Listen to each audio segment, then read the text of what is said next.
I'd like to welcome everybody to our Sunday morning Unity Correspondence course gathering, our last meeting in May. And we're still slogging through the lesson on prosperity. And prosperity, of course, is foundational. So what the heck? And before we get started, let's just settle in. And I'm going to bring up the daily word here and see if somebody would be willing to read today's daily word for us. I will. Thank you. If it gets up there.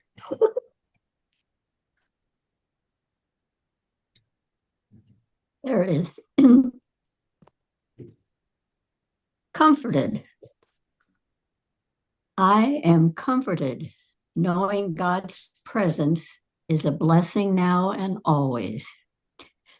There are times I mourn the loss of a loved one, or perhaps the loss of something I treasure.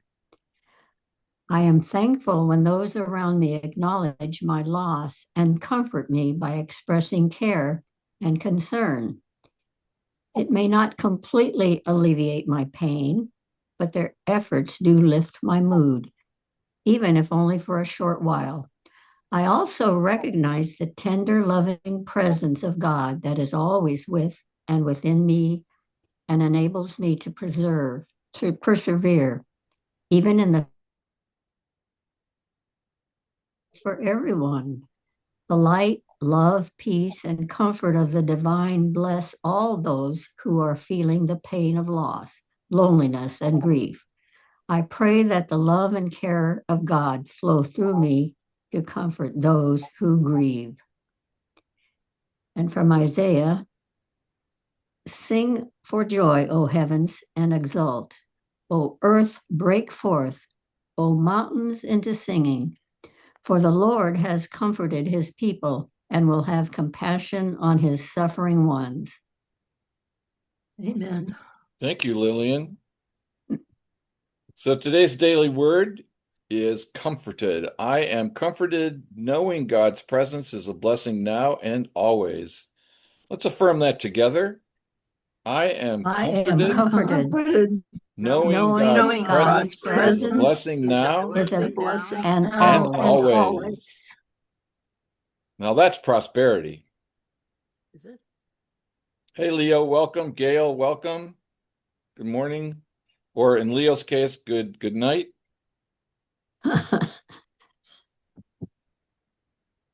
So we're on this section, paragraph 26 on prosperity and faithfulness.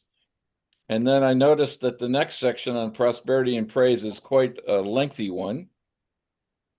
So before we get started, any thoughts or comments from last week, or anybody have a prosperity experience this week you'd like to share with the group? I had about 10, but I will not bore you with 10 stories, but I'll tell you the one biggest one was Mark Hicks sent me a book, Fishers of Men, and he sent it in February, and I kind of looked at it, but I didn't really. Then something happened this week, and I was in that Bible study group, and I was wound up. And he said, "Have you ever read The Fishers of Men?" And I said, "No, not yet." And he said, "You should try to read it." So I did. And I heard this. I'm sure you all know all this stuff all by heart, but I never heard of Glenn Clark. I now am his biggest fan. And in the first chapter, he talked about a Victrola and how all the Victrolas lined up, the most newest model, the most wonderful, perfect Victrola was of no use if the record that got put in was damaged or not working properly or some trouble with the record. And I can't even tell you the amount of things that cleared up in my mind in an instant, seeing that image of my life, my unconscious, everything that's made in me is on a record. And the minute that record starts playing, it is not good. So I'm just so happy to have found this teacher in a print, 1928. So then I told the story in a different group, and they said, "What's a Victrola?" And I thought, "Oh my God, I need to give up." But anyway, it was a wonderful feeling, and it helped me with all the other things that were challenges, and I'm grateful. So I'm happy to see you all. Thanks, Janet. We can upgrade that to say to do an analogy between hardware and software. So if your Okay. software is corrupted, what is it? Garbage in, garbage out. Right, right. Let me say that if any of you have a record player that plays 78 RPM records, please let me know. We have a record. Diane's mother had a recording radio, so she recorded things. So there's discs that were recorded when Diane was a child, and we can't play them because all I've got is plays 45s and 33s. So if anybody has one of those that plays 78s, let me know. It's sort of the same vintage as a Victrola. Oh, Mark must have some kind of technology, right? That would read does. those things. I mean, he must. He must. He just whips out social media from whatever you send him in the most beautiful presentation. I'm very impressed with his IT skills. Yeah, I'm astounded.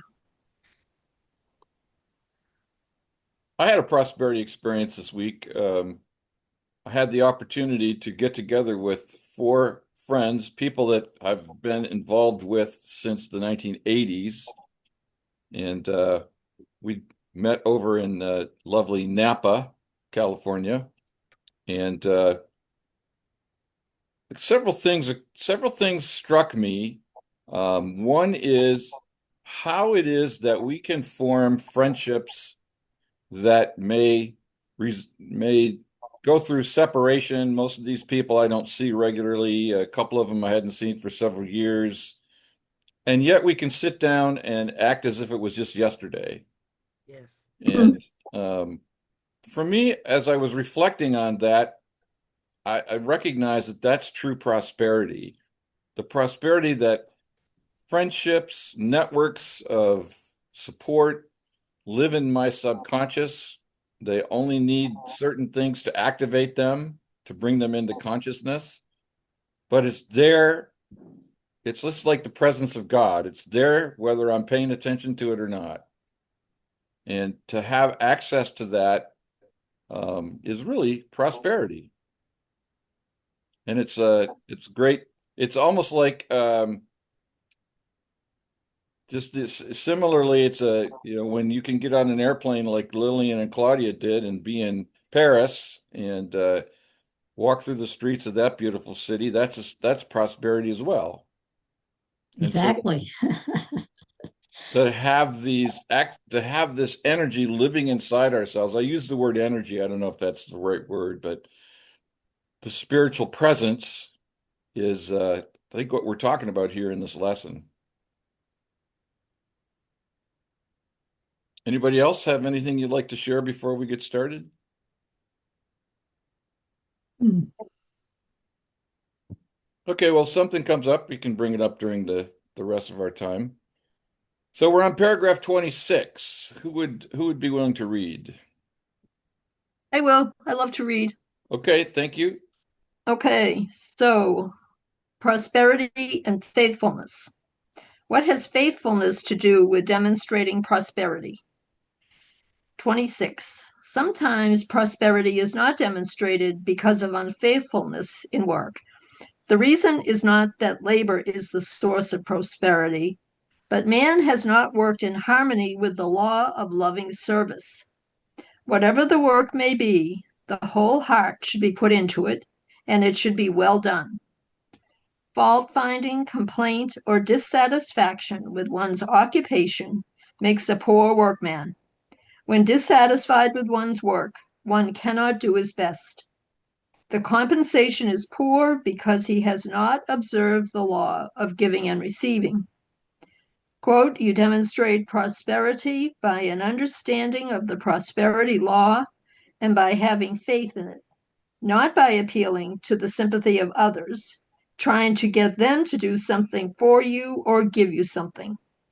Faithfulness and earnestness in the application of the prosperity law will assure you of success. Charles Fillmore, Prosperity 50. And the quote from Proverbs 3:6 is, "In all thy ways acknowledge him, and he will direct thy paths." And then we need note number 1, I think is here. Oh, it's just telling about praise. See Fillmore Wings, Series 2, Lesson 7, Prayer and Praise. The end. Okay, we have a different footnote on the screen.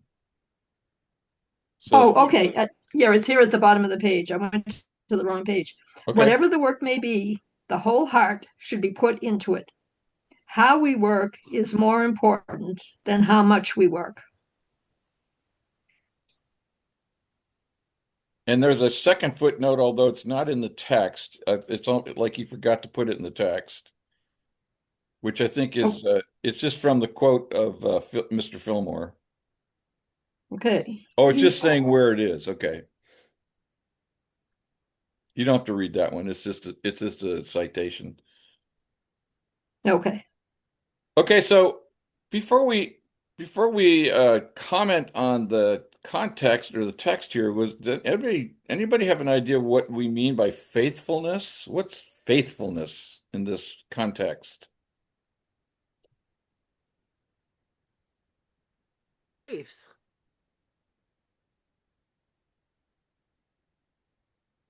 Well, isn't it sticking with what you believe and what you've been taught and what you know to be true and Persevere sticking with it? Yeah. And that makes you be faithful to whatever it Whatever is. Yeah. Okay. Okay.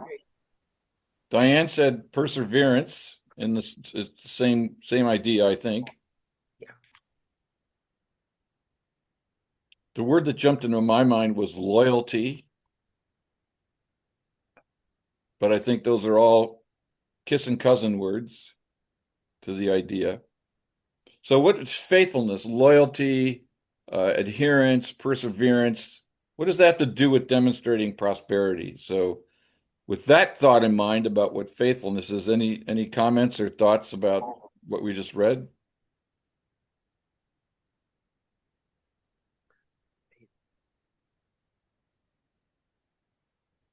I would think that faithfulness applies to, for instance, when you make your contribution to tithing at church, that you do that faithfully each time that that you that generates the energy necessary for prosperity to come your way. So it's a matter of demonstrating your belief in prosperity is the best job I can do of explaining it. Okay, thank you. Anybody else? I would say since this is basically towards a job that you're getting money for, if you're not, if you've got a poor attitude, you're grumpy and whatnot, you're not faithful, and therefore you're not going to prosper. Okay. Thank you. Gail? Yeah, excuse me. John's grandson got married in Atlanta on Friday. John has mobility issues, and we flew in there Thursday evening. And it just such a simple example of faithfulness is those people that push wheelchairs in the airports. I hadn't been at Atlanta in over 20 years, and that airport is just huge. And faithfulness, thinking of that, was to me being true to who you are and what you do. There were some people that were joyful and, the spirit of whoever pushed me in there, but it was drudgery for others. there was a wait because there were 5 wheelchairs needed for the flight that we came in on. There were no wheelchairs there. And someone motioned someone who was walking past if she could take a chair. And she said, I'm on my break. So anyhow, that was an example that stood out for me. Whatever it is that you're doing, be true to whatever your spirit is in the doing of it. Well said. Thanks, Gail.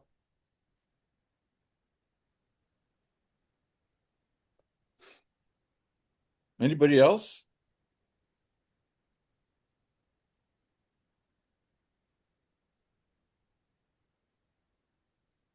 One thing I take away from this is that faith precedes prosperity. Belief initiates the access to or the manifestation of prosperity.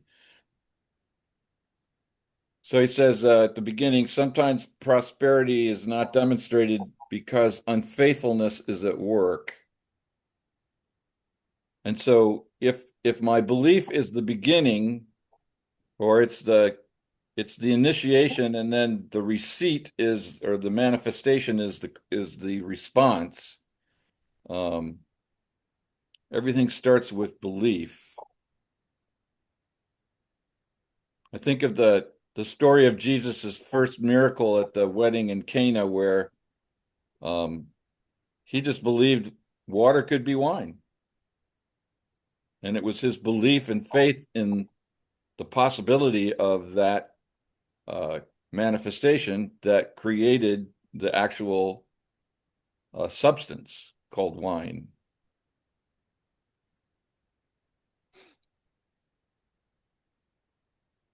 There might be more information about this in the next section, as often happens in these lessons.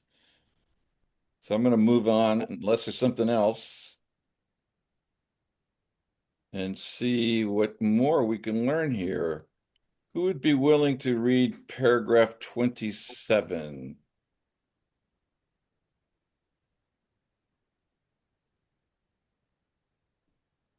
I will. Okay, thank you. Prosperity and praise. What is the relation of praise to the manifestation of supply? If you cannot see in the work you are doing an opportunity to help others, change your work. But unless you are doing that which is directly harmful to men, you can always feel that in some respect, however slight, you are benefiting mankind. The woman who makes clothes, the man who farms, and the miller who grinds are all doing their share of the world's work. Do your part and be glad. If you are not doing so much as you would like to do, rejoice and give thanks for the privilege of doing the little, and the larger opportunity will come. But it never can come through your finding fault with your opportunities. Blessing and praising the good increases your consciousness of good. Praise is cumulative.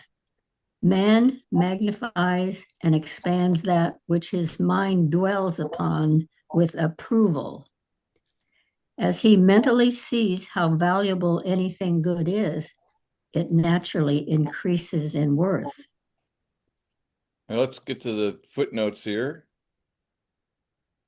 Number 1, praise. See Fillmore Wings, Series 2, Lesson 7. Number 2, praise is cumulative. Man magnifies and expands that which his mind dwells upon with approval. Praise magnifies because it is one of the avenues through which spirituality expresses itself. Through an inherited law of mind, we increase whatever we praise.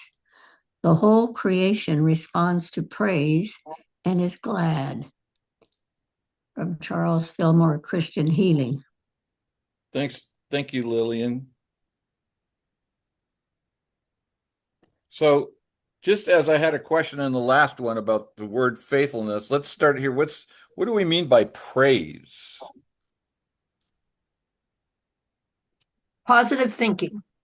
That's what came to my mind. Is it Okay. positive thinking? Is it trusting God? Okay. Positive thinking, trusting God. Thankfulness. What else?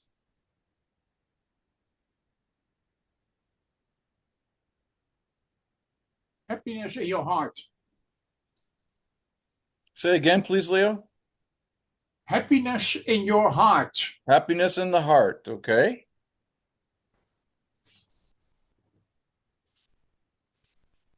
Mhm.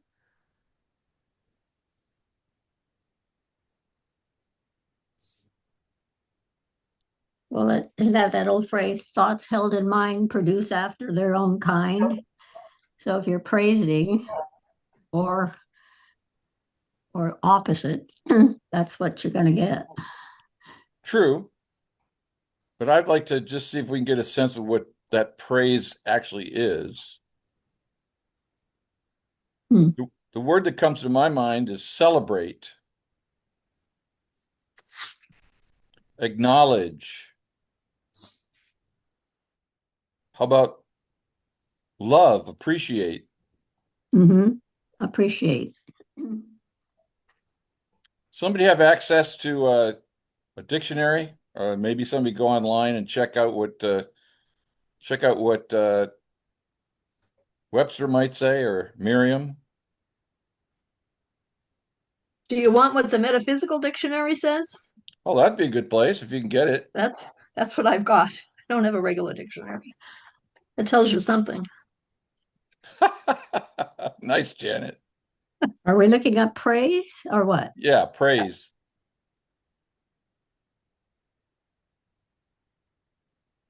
Maybe someone else could look up on This one says express warm approval or admiration of. Okay. Express warm approval or admiration. Thank you. And the metaphysical people don't tell you. They don't, Really? they assume you know, I suppose. And Okay. so they don't have it. Okay. So Well, with that, this one says, what does praise mean in Bible dictionary? It refers to lifting God up. It is the joyful recounting of what God has done for us. okay. That's the joy in the heart that Leo was talking about. All right, so with those thoughts in mind about what is praise, here we're looking at the relationship of praise to the manifestation of supply. Any thoughts about what Lillian read for us?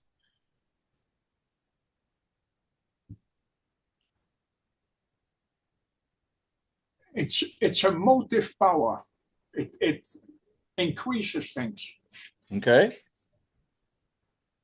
A sort of a magnification. Hmm.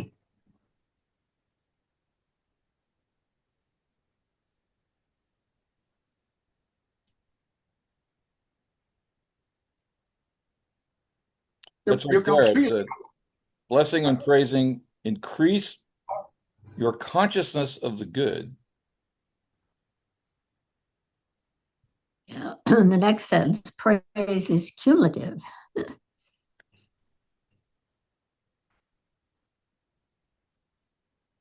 What Is does it the that same mean? as positive thinking? Is this about not thinking in a negative way, but thinking in a positive way? Does that make it be praise? Can you praise negatively? I can think negatively, I'll tell you that. I know Yeah, but that's what I'm really trying to like balance this as to why this all sounds right, yeah, but I've not experienced it. But I think I lose it at the front end where I overthink instead of just relaxing into whatever it is and believing that it's going to be, it will work out and the supply will work out. I mean, that's a real alien concept to me. It's about thinking, making a plan, and where what I have to do to implement the plan. This idea of letting it go, dropping it, just let things unfold. And it's a tricky one for me.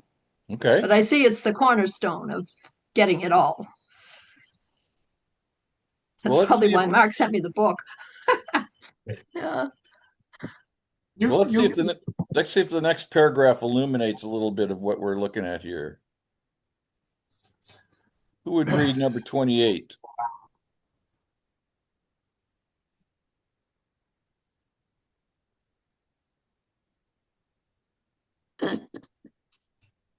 I will if nobody wants to. Okay, thank I you. don't want to be the reading hog. So You know, we're 28. prosperous if we have anybody that wants to read. Oh, good. Okay. Well, I like to read. The law of giving and receiving is innate in man's being, as is shown by even his blind attempts to observe it. If another does something for him, he feels the obligation to do something in return. The use of money is a blind attempt to keep the law of giving and receiving, and it is a convenient means in the present stage of the world's advancement. If Mr. Smith renders a service to Mr. Jones may not be prepared to return the favor directly, but he gives to Mr. Smith a certain amount of money, representing his idea of the value received from Mr. Smith. Mr. Smith can use the money to make a satisfactory exchange with some other man for something he needs. So it goes on right under our eyes all the time. The law of giving and receiving is being used, although not always in its perfection. When men fully understand the law of giving and receiving and their relation to one another, they will know that ideas and not money are the means of fulfilling the law, and they will demonstrate that love, therefore, is the fulfillment of the law. Romans 13:10. Yeah. Would you be willing to read the notes? Oh, sure. I forgot. Okay. 3 and 4. So we've got 3 and 4. 3, giving and receiving is innate in man's being, and hoarding and refusing to accept gifts diminishes the soul. And 4, ideas and not money are the means of fulfilling the law. We baptize not with water, but with spirit. Truth unity is unity Christian. Does it matter? Handwritten document fragment found in the Charles Fillmore papers at Unity Archives. Well, there's a tantalizing little bit there. Yeah. Okay, so any thoughts or reactions to this paragraph? Thank you, Janet, for reading that.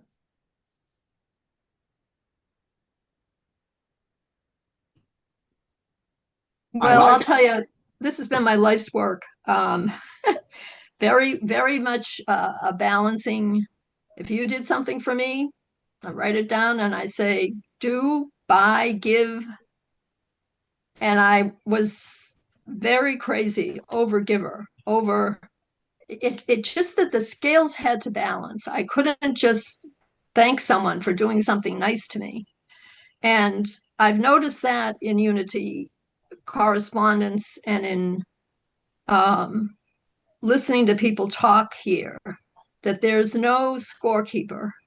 That if someone, I've been had a real hard time with Mark Hicks because I feel like I'm wasting his time and taking up too much time. And every time he answers an email or says something, I send money. I think, well, if he's talked to me for 15 minutes, I've got to at least send him blank. There's definitely still a odd, not perhaps metaphysical usefulness in this, particularly since I no longer work and bring more money in. I think you need to surrender this scorecard mentality.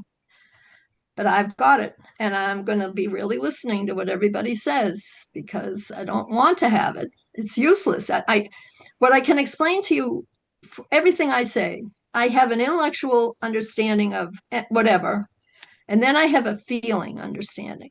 And I kind of knew, like, stop sending him money. This is ridiculous. I knew that in my head, but it just didn't feel right to not pay him for him telling me something I needed to know. And it's also, I'll tell you, I've had a lifetime of therapy, group therapy, any kind of, I've really explored all of these things and tried to get rid of them.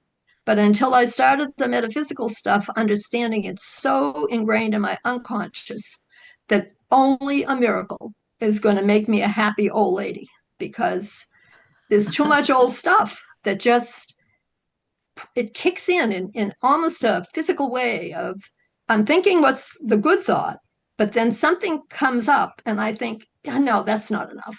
My daughter is very wise and smart, and she'll say, why is everything an equation with you? That's not life. You should know that. And I think, I do know it. I absolutely know it, but it doesn't feel good. And then I'm off and running. So I'm listening. Thank you. Anybody else? Well, it does seem like the word donate, donate, donate is on every avenue, from the political groups to TV, channels or radio channels. It's everything. Donate, donate, donate. So what do you conclude from that? This is a moneyed world. Okay. Your money. But I don't think, Lillian, that donate is the same as paying. Paying you, it, donating to something with an open heart and a belief in whatever the thing is, if I was a millionaire, I'd have fun giving it away. But, if Claudia had a fund, Claudia wrote me a really long letter and tried to explain something to me. And I thought, oh God, I wish I could pay Claudia. No, no. And just tell her grandchildren are gorgeous. I know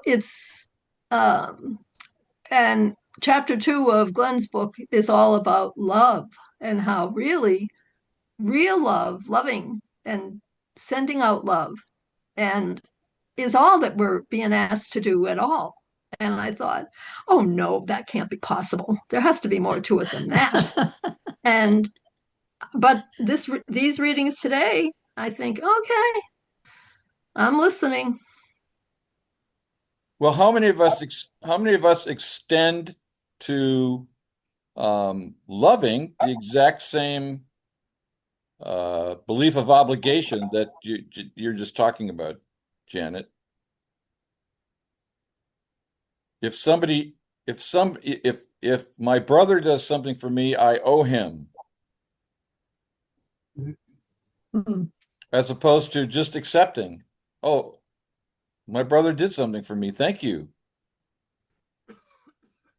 I bet Diane doesn't feel like she owes people her lifelong in unity. I bet you just, is that a true assumption, Diane? Do you feel you owe people? I'm pondering what you're saying. I don't feel an obligation when people. You can't be heard. I don't feel an obligation when people do good things to me to pay it back directly to them. I'm sort of the inclination that when good comes to me, I can share good and send it out to others, but it's not a tit for tat. It's not a one-on-one. That's what I have to learn. That's what I read in the book of it's about going forward always. It's not about balancing it. It's not carrying the scales of justice with me on both hands and saying, oh, I got to the night and everything's even. I don't owe anybody anything and I don't have I can go to sleep with a clear conscience that someone didn't, I didn't take something from someone and waste their time or it's that you take what's good given to you and then you just give it out, right? In your thoughts, right? In your thoughts. I think so. Well, the question that you raised, Janet, is just a human thing. The notion of obligation, the notion of we live in an accounts world, good in, good out. I've had a hard time in my life learning to accept without feeling I owe something back. And I can't believe that. I've actually had friends say, stop it. Yeah. And But you're a lifelong unity person. You're no, a I'm person not. that's been No, I'm studying not. this for a long time. No, yeah, but I'm also a lifelong human being. That Well, what Okay. about And so a lot of it has to do with, what did we learn in our family that we grew up in? What was love freely given, or was there a hint of obligation connected to things in the family? In my family, there was like, you do good for me, I'm good, or I do good for you, you got to do something in return. I learned that oh, as a Me child. too. Me too. Again, nothing wrong. I mean, that's just what happened. And here we are looking at these um, lessons and looking at these ideas, and we feel drawn to the notion, I feel drawn to the notion that prosperity is an unlimited condition of the infinite universe of which I am a constituent element, as are we all, and that prosperity is available to me 24/7, and my mind has the power to say I don't want it or I have to earn it. And so it's all about retraining our minds. Hmm. It's about finding that record that is flawless so that when we put it on the turntable, it works the way it's supposed to. You're touching on an interesting area here. Uh, One of the things that uh, I've learned over the years, and I think my mother-in-law pointed this out, that it was a thing to do. I recall Diane and I, my mother-in-law decided that she wanted to spend all the money and give us, well, I've lost, there it is. My mother-in-law decided that she wanted to buy a washer and dryer for us, and I didn't want her to spend that money. And Diane said, learn to accept what your gifts are, and not try to block that from other people. And I think just when you have a gift that comes your way, you just need to accept it, and know that the other person, they want to do this, and they wouldn't do it if they didn't want to. So that's, you should just accept it, and be grateful for it. And do you Indeed. do that? Are you able to do that? Yeah, I think we Well, do. pretty much so, but my two of my children are very generous with us, and I find this, they spend money for things for us that are, I there's no way I could give them an equivalent amount. So there's still this effort to try to uh, give the back what I've received. Mhm. Yeah, A yeah, balance. you're right, Marty.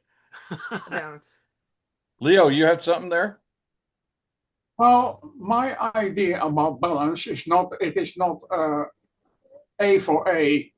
It's not that when I get A that I have to give back A. It could be, for instance, you send a happy thought to them, or you feel they have a problem, and you make sure you put them in a positive light, and that's another way of paying back, Okay. in my Great. idea.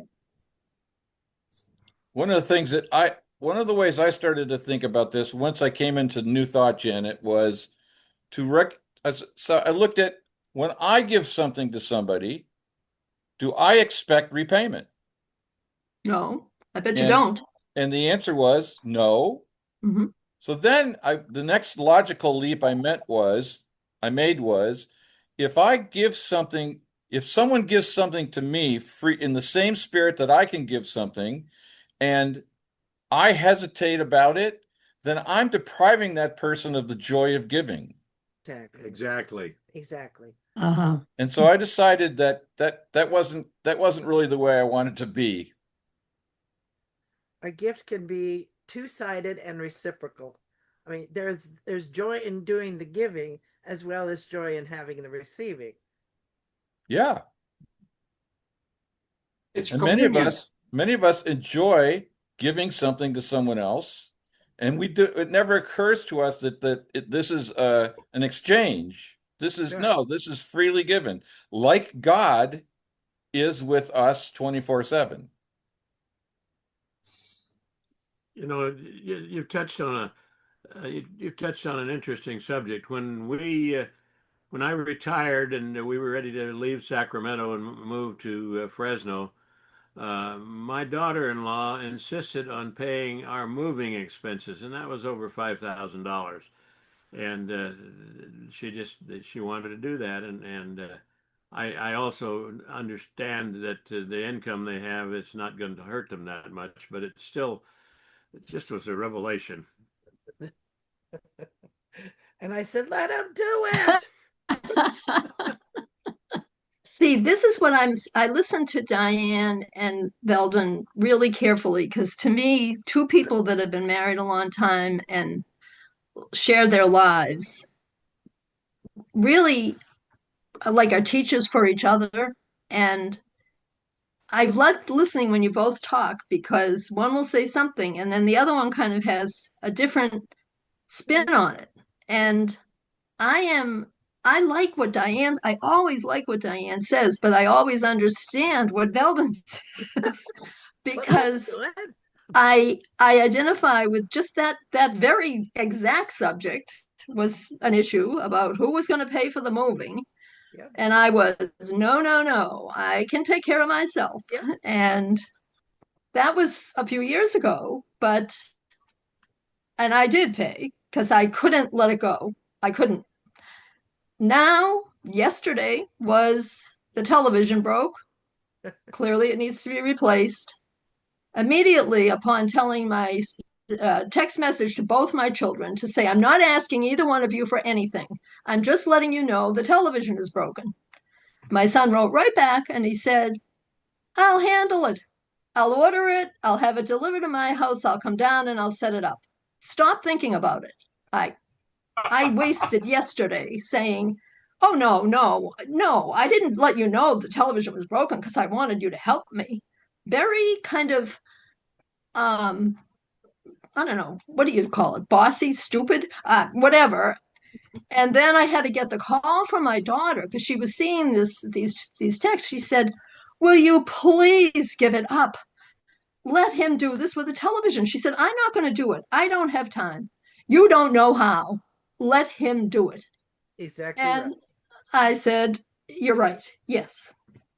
But I felt crappy all day. I felt like that's what confuses me. I understand what people are saying in my head, but I feel different. And then I want to make the feeling go away. And I did send him one message midday saying, I've been thinking about this, and I really think you need to at least let me order it and pay for it. And he said, it's done, already done, exclamation point, like shut up and goodbye. And so So I what have a Marty question said, for you, Yes. Janet.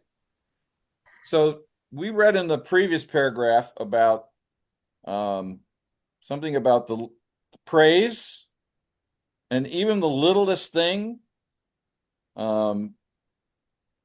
privilege of doing the little and the larger opportunity will come. So what if you could, not you, but any of us could reorient our thinking and look at that resistance that you're experiencing as part of your prosperity? well, that's a tough one. So Why? I'm being gifted with the opportunity to change my thinking. Ugh. So Does it happen? Does it come in clusters where things like this happen a lot, like pretty sequentially? could Because be. that stuff yesterday, just I thought I cannot bear this because it Yeah, was just a week ago that the fire stick on the back of the TV went, and I wouldn't accept help, and I got in such a mess, and I made myself so sick, physically sick, from trying to do something that I didn't know how to do. right. That's like a flip side of it. You can't do what you don't Yeah. know how to do. So So, when this happened yesterday, I yeah. thought, what are you trying to tell me? And now I'm reading this stuff. So maybe you're right. Maybe it is about just So for me, letting the whenever I have those old thoughts, I've trained my mind rather than fight them, argue with them, belittle them. I look at them as gifts from God to remind me, oh, here's an opportunity for me to change my thinking. So I bless my thoughts because they're divine. There's nothing that's not God. I bless my thoughts and I ask myself, what do I want instead? Oh, I want to accept the gifts people are giving me with joy and serenity. And that's how I retrain my mind. Every time the old thought comes up, rather than fighting it, rather than condemning it, I praise it Okay. because it's of God and it's there to teach me something, and I have the choice of whether to learn it or not, whatever. So I want to learn. So it's like, okay, what do I want? I want equanimity here. It occurs to me that we need to receive with an open heart Yeah. because that's half of the flow. It's giving and receiving. So to deny the right to receive it with an open heart is blocking your good, and that's dumb. There can't be giving without receiving and vice versa. Exactly. Well, And I also, Janet, didn't your son must have felt good about doing something for mom who's, raised him, and then you're taking that joy away.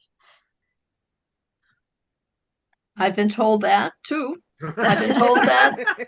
I've been told that, and I have been really praying for some understanding of what this is not a psychological thing because I understand it psychologically. It is a deeper, more like I guess that is your subconscious. That is just truth that I was taught and that I'd raised myself up on and been. I mean, I was the best worker and I was the best friend. I was a giver. I was a giver and a worker. And I when I got sick and lost my job suddenly, it rolled over into aging. And then when I started to actually feel better physically from the event, I was still fragile and thinking, someone said, well, you're not 50 anymore. This is just everybody who's 75 feels like this. And I said, oh, that's not possible. And my friend who's 77 said, of course it is. She said, why do you think that we call seniors? And she said, it's just a thing. And I said, well, I don't accept it. And she said, well, you can't not accept it because it's just health, it's your body. And so I'm aware of, until I found this at the beginning of the year, I really felt hopeless. I just thought, you are just an accident waiting to happen, and you'll go to your death apologizing for anything and everything, and you'll never kind of figure this out. And now it's starting to get figured out.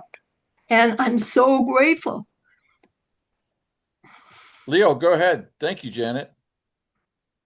Thanks, Janet. It reminds me of Jesus throwing the money changers out of the temple. Because money changers is about tit for tat. It is always about have to be computational right. And it does not have to be computational right because whatever is in the exchange is not just the material thing. It is much more. My take on that. Thank you, Leo. Let's read this quote from Charles Fillmore here in number 29, because I think it may give us more of an insight into what we're talking about here.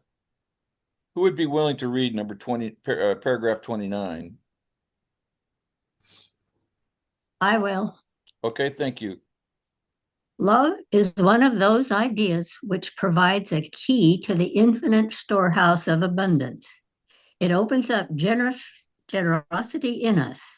It opens up generosity in others when we begin to love and bless them. Will it also open up a spirit of generosity in God? It certainly will and does. If you consciously love and bless God, you will soon find that things are coming your way. It will surprise you that just thinking about God will draw to you the things you want and expect and bring many other blessings that you had not even thought about. Thousands of persons have proved this law to their entire satisfaction. This law will demonstrate itself for you or for anyone who applies, where are we? Applies it faithfully, for love never faileth. Corinthians. Do you want me to continue or should we read the Yeah, let's go ahead. Continue. That's a good 30? idea. Money is not an evil in itself. It is the selfish use of money that makes trouble. Money is not a curse to those who see the place that it fills and keep it in its place. Money was made but for man and not man for money. When they know that substance and not money is the source of their good, they will not be grasping and selfish. The term uncertain riches refers to the possession of things apart from the consciousness of one substance as the source of all. Uncertain possessions are the ones that cause vexation and sorrow. Then let's go read those notes 5 and 6. 5. Just thinking about God will draw to you the things you want.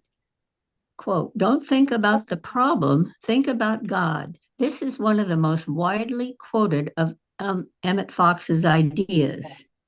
6. Uncertain riches. C. Fillmore Study Bible commented for, anyway, true richness is having what we need when we need it. And the very knowing of this truth is also a source of great enrichment for our minds and souls. Our own spirit led will charges and reminds us to beware of setting our hope on uncertain and temporary things, but that we should rather set our minds upon God, who richly provides us with everything to enjoy. Thanks, Lillian. So the paragraph 29 has this really beautiful quote from Mr. Fillmore that says, love is one of those ideas that provides a key to the infinite storehouse of abundance. And I think this goes to what we were talking about earlier about consider the possibility that when your children want to buy you a television, that's because love is acting. And not you personally. I mean, it'd be true of any of us that anything that it's like if your children want to pay for moving to Fresno, some friend wants to buy you an airplane ticket to come visit them, whatever. It doesn't matter. That love, because it is of God, is the an attribute of infinite supply.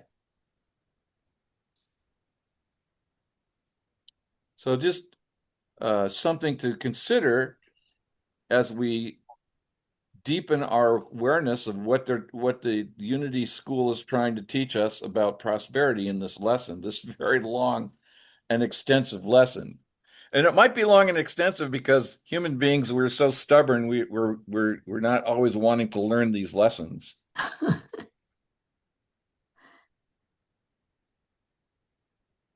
Any other thoughts about that, about what we just read?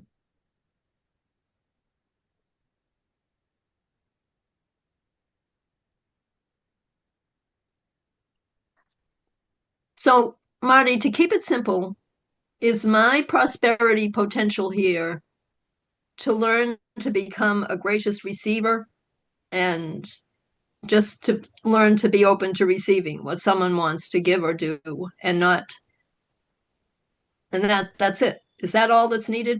What do you think? Well, seems a little too simple, but I think maybe that is because everything seems so crystallizated here. It feels like this is the only thing, Janet. be a gracious receiver, and because of what you said about it's being done by the other person with love, and it's a way of that person doing something loving or whatever, not feel Right. And where does love come from? Substance. Yeah. Substance. Love is of God. right.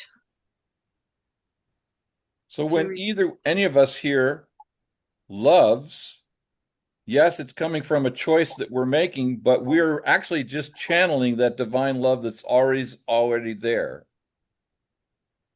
Right.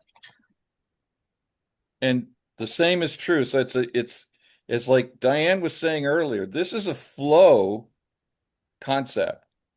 Give and receive is a flow, and it's an infinite flow Yep, it is. It's from one, love to love it's to one love. half of the prosperity. Don't, Right. if you want to experience full prosperity, you have to be as good a receiver as you are a giver. Exactly. Okay. And that can take many forms. It isn't just money or, to move to Fresno. It could just be in the love they share with you. Well, it was what So Leo was Janet, saying a few minutes ago. It can just be a happy or joyful or prosperous or healing thought for another person. Exactly. At just the right moment when they can most benefit from it, and they'll accept it as a blessing.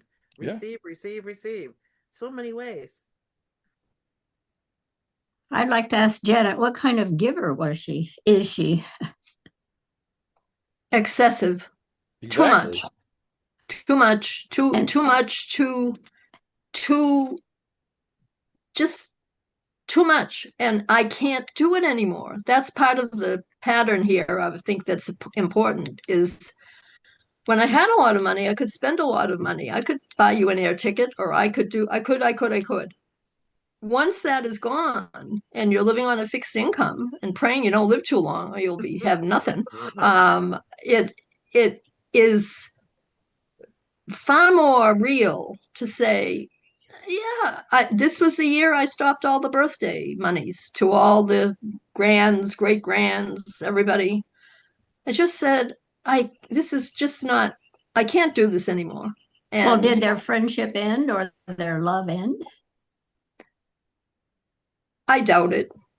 But I did it whether I saw you, whether I talked to you. If you were related to me in some way and you had a birthday, you were going to get money in a card. And it's just the way it was just the way I did it.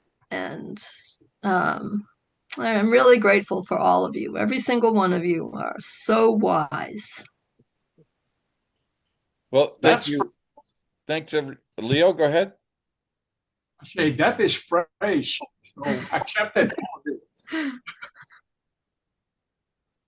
So we're going to leave it off here and we'll pick it up at number 31 next week. So thanks, everybody. Have a wonderful, those of you in the States, have a wonderful Memorial Day on Monday as we remember those who fought to give us our freedoms and our prosperity as a country. And let's close with our prayer for protection. Together, the The light light of of God God surrounds me. Surrounds us. the The love The love love of God of God God enfolds enfolds us. enfolds us. the The power power of of Power God God protects us. protects us. us. The The Presence of presence of God Presence of God God watches watches over is us. over us. wherever we Wherever are. we We are, are. God is, God God is, is. and all all And is all is well. is well. well. Amen. Nice seeing you all. Have a great week, Nice seeing everybody. you. Thanks, everybody. We will. Blessings. Bye-bye. Thanks, Marty. Bye.